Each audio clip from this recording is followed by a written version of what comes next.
Kemudian apa sih akidah Ahlus Sunnah wal Jamaah? Kita akan lihat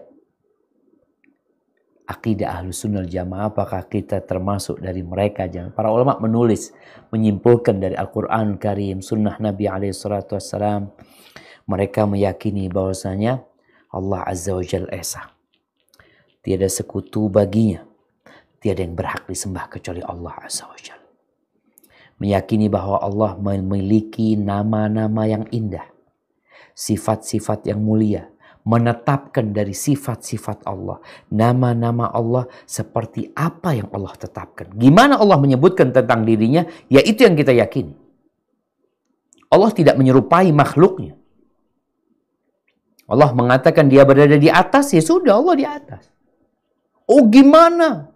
Allah kan gak butuh sama tempat. Naam, Allah gak butuh sama tempat. Semua butuh sama Allah Azza wa Jalla. Tapi Allah menyebutkan dirinya beristiwa tinggi di atas arsy. Muncul lagi, oh berarti arsy-nya lebih besar dari Allah. Tinggalkan pemikiran-pemikiran itu. Buang jauh-jauh. Allah tidak butuh sama alam semesta ini. Namun Allah mengatakan dia berada tinggi di atas arsy. Kemudian meyakini kita berkaitan dengan sifat-sifat Allah yang Allah jelaskan tanpa kita memisalkan dengan makhluknya, tanpa kita meniadakan karena nggak sesuai dengan akal kita, tanpa kita menanyakan bagaimana, nggak ada tentang sifat-sifat Allah. Ahlus Sunnah mengatakan ya udah, kita nggak tahu.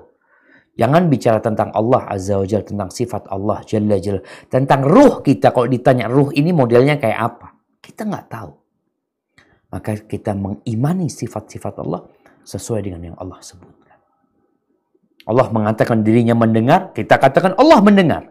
Loh, kalau engkau katakan Allah mendengar, makhluk juga mendengar. Ya, pendengaran Allah tidak sama dengan pendengaran makhluknya. Melihat. Apakah engkau menetapkan Allah melihat? Iya, Allah sebutkan dalam Al-Quran Al-Karim. Dia basir.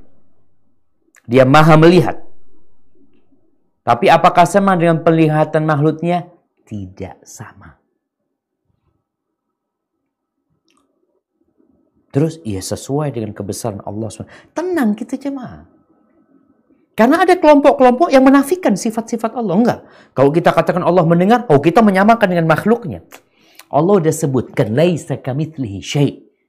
Tidak ada yang menyerupai Allah, tidak ada sesuatu pun yang menyerupai Allah, enggak ada. Wa huwas samiul basir, dan dia Maha mendengar dan Maha melihat. Ini menjadi sebuah kaidah buat Ahlus Sunnah wal Jamaah. Tetapkan apa yang ditetapkan Allah tanpa kita menyerupakannya dengan makhluk, tanpa kita mengatakan bagaimana, tanpa kita juga menafikannya. Allah menetapkannya, kita tetapkan. Atau, oh maknanya ini itu, udahlah. Kalau bicara maknanya, itu kan pemahamanmu. Bisa benar, bisa salah. Tapi secara bahasa, para sahabat faham dengan Al-Quranul Karim. Dan mereka tidak menanyakannya kepada Nabi SAW. Berarti mereka meyakini hal itu. Dan menjalankannya sesuai dengan yang difahami oleh para sahabat. Kemudian akidah Ahlus Sunnah meyakini bahwasanya Nabi Muhammad SAW adalah hamba Allah, utusan Allah, penutupnya para nabi, imamnya orang-orang bertakwa. Beliau kekasih Allah Azza wa Jalla, sehingga siapa saja, kapan saja, kalau ada yang mengaku nabi setelah Nabi Muhammad SAW, karena ada kelompok Islam yang mungkin kita tahu di negeri kita namanya Ahmadiyah, mereka mengaku ada nabi setelah Nabi Muhammad SAW, maka itu adalah sebuah kesesatan. Dan Nabi kita Muhammad SAW, ingat, beliau diutus untuk seluruh alam semesta ini, untuk manusia dan bangsa jin. Karena ada yang berpendapat, oh Nabi Muhammad SAW hanya untuk bangsa Arab. Lah, akidah Ahlus Sunnah wal Jamaah, Nabi kita Muhammad SAW diutus untuk seluruh umat manusia, bahkan bukan hanya manusia, bangsa jin pun, bagaimana beliau mendakwain bangsa jin, membacakan Al-Quran kepada bangsa jin, baca surat Al-Jin. Kemudian yang selanjutnya, akidah Ahlussunnah wal Jamaah beriman dengan malaikat-malaikat Allah, bahwa mereka makhluk Allah yang tercipta dari cahaya. Kenapa Anda sampaikan ini? Karena ada kelompok yang tidak meyakini adanya malaikat. Malaikat itu hanya semangat. Allah menceritakan malaikat dikirim mencabut nyawa. Malaikat dikirim untuk membawa wahyu. Lalu dikatakan malaikat itu cuma spirit. Enggak. Makhluk Allah sebutkan. La ya'sunallah ma amarahum wa yaf'aluna ma yu'marun. Dan itu rukun iman. Beriman kepada nabi-nabi, ini Ahlussunnah wal Jamaah. Beriman kepada kitab-kitab yang diturunkan kepada utusan-utusan Allah. Kita beriman dengan Taurat. Kita beriman dengan Injil. Tapi kitab-kitab tersebut telah mengalami penyimpangan dan ditutup dengan Al-Quran Al-Karim. Kemudian akidah Ahlussunnah wal Jamaah meyakini dengan keyakinan yang tidak ada keraguan di dalamnya bahwa takdir baik dan buruk itu sudah ditetapkan oleh Allah Subhanahu wa taala. Kita meyakini di masa para sahabat muncul kelompok yang tidak yakin dengan adanya takdir. Ada kelompok yang bernama Qadariyah, ada kelompok yang namanya Jabariyah. Kita Ahlussunnah meyakini bahwa Allah menciptakan segala sesuatu dengan ilmunya. Allah tahu dengan apa yang terjadi, apa yang belum terjadi, bagaimana kejadiannya Allah sudah tahu dan Allah catat itu di Lauhul Mahfuz. Manusia Allah kasih kehendak, tapi kehendak itu bergantung dengan kehendak Allah Azza wa Jalla. Kita diperintahkan untuk bekerja, untuk berusaha, ya itu akidah Ahlussunnah wal Jamaah. Tapi kita meyakini tatkala kita tertimpa sesuatu, ya qadarullah wa ma syaa fa'al. Itu sudah takdir Allah. Dan Allah berbuat apa yang Allah kehendaki. Kemudian kita diperintahkan untuk taat dan patuh, laksanakan perintah Allah, jauhi larangannya, dan segala sesuatu berjalan sesuai dengan ketentuan Allah. Pernah ditanya Nabi alaihi salatu wasallam berkaitan dengan akidah yang ini. Aya'lamu Rabbuna ahlal jannati min ahlin nar. Allah tahu nggak siapa di antara kita ya Rasulullah yang masuk surga dan siapa yang masuk neraka? Allah tahu, kata Nabi alaihi salatu wasallam. Naam. Terus kenapa kita beramal? Tugasmu beramal. Bekerjalah, berusaha. Itu akidah Ahlussunnah wal Jamaah. Bukan kemudian kita tidur-tiduran. Kemudian yang ketujuh, meyakini dengan keyakinan yang mendalam bahwasanya Quran adalah kalamullah. Quran ini firman Allah, bukan makhluk. Karena tadi kita singgung ada kelompok yang menganggap enggak, Allah enggak berbicara. Allah berbicara yang sesuai dengan keagungannya, yang didengar oleh Jibril. Lalu Jibril menyampaikan kepada Nabi SAW, lalu ditulis dalam Al-Quran Al-Karim sebagai sebuah wahyu. Dan kita wajib percaya dengan hal itu. Yang kedelapan, Ahlussunnah percaya dengan adanya malaikat-malaikat yang mencatat.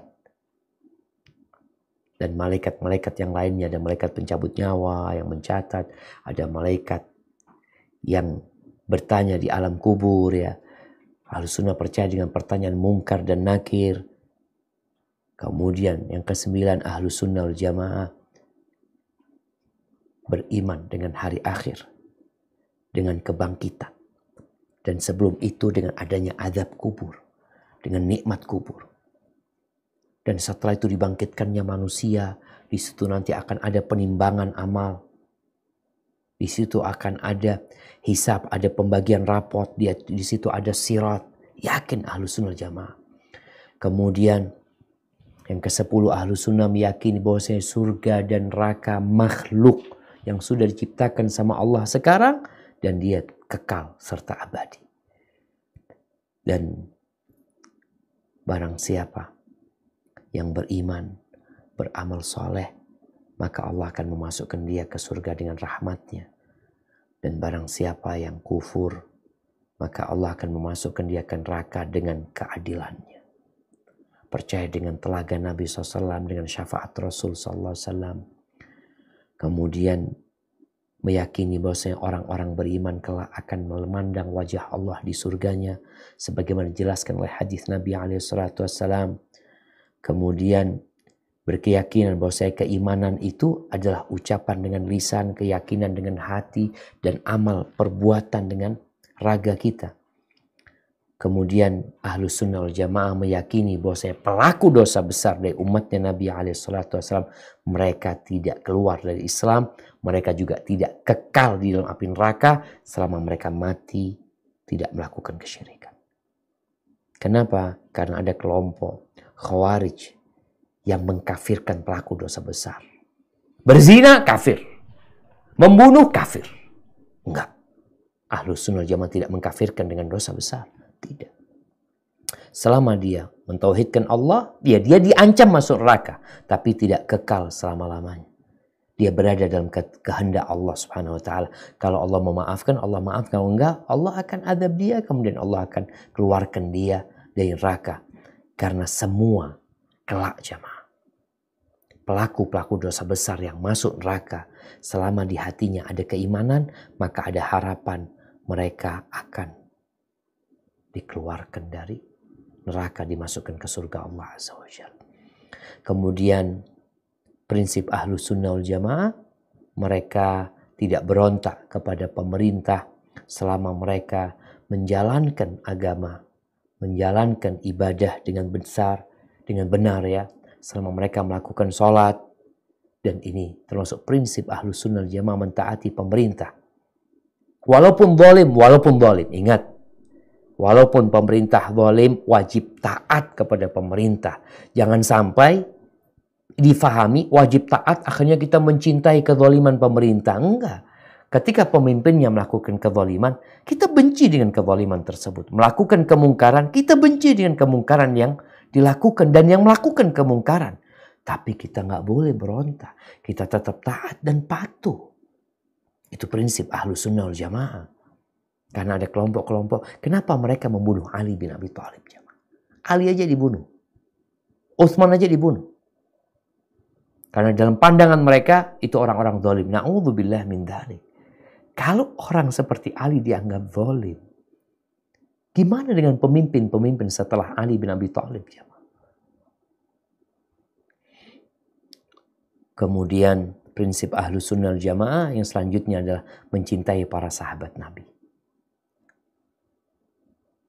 Tanpa kita berlebih-lebihan dan tanpa kita meremehkan mereka.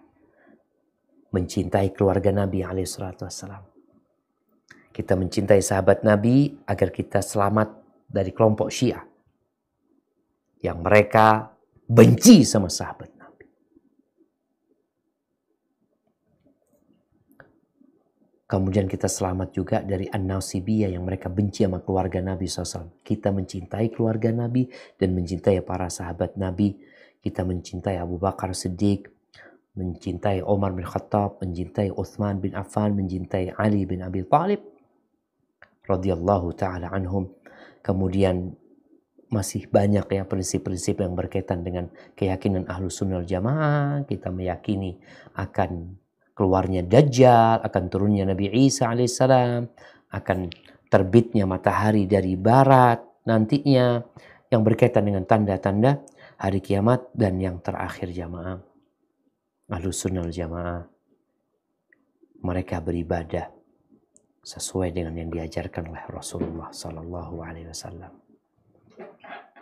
Jadi kalau bicara sunnah itu bukan sekedar nama, tapi memang sebuah keyakinan dan praktek dalam menjalankan sunnah Nabi SAW, sehingga ahlu sunnah itu ya nampak banget ya mereka menjalankan sunnah Nabi SAW.